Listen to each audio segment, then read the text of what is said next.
لا يمكن للأمة أن تحقق وجودها، ولا يمكن لأمة الإسلام على وجه الخصوص أن تحقق شهودها وأن تبرئ ذمتها إلا بتحقيق هذه الحضارة، وهي هم كبير، لأن الناظر والراصد للحضارة المهيمنة اليوم يلاحظ على وجه القطع واليقين أنها حضارة يسرت حياة الناس يقينا، أحدثت ألوانا من الثورات، ثورة طبية، ثورة بيولوجية، ثورة إعلامية، ثورة فلكية، ثورة تكنولوجية، قصرت المسافات، اختزلت المسافات، وفرت الطاقات، قربت بين الناس بيقين.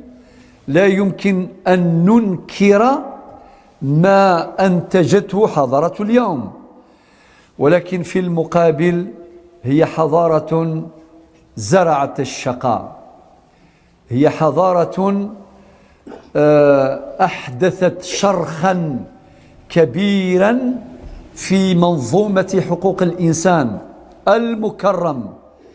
لم يعد الإنسان الضعيف الفقير الهزيل متمتعا بحقوقه، بل هذه الحضارة تميل إلى الكبار، تميل إلى الأغنياء، تميل إلى الأقوياء.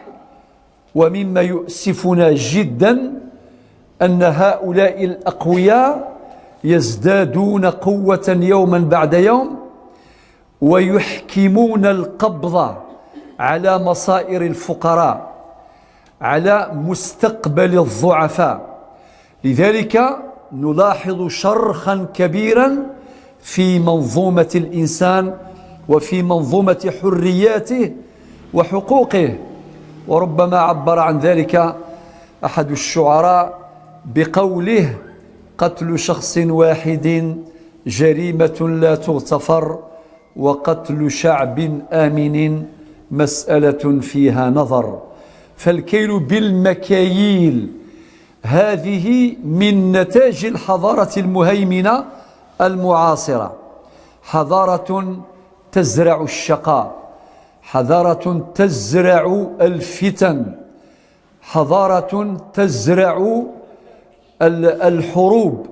هذا أمر محزن للغاية، وهذا الذي يجعل أمتنا تنتبه إلى ضرورة استحضار هذا الهم الحضاري، ثم يتحول الهم إلى همة.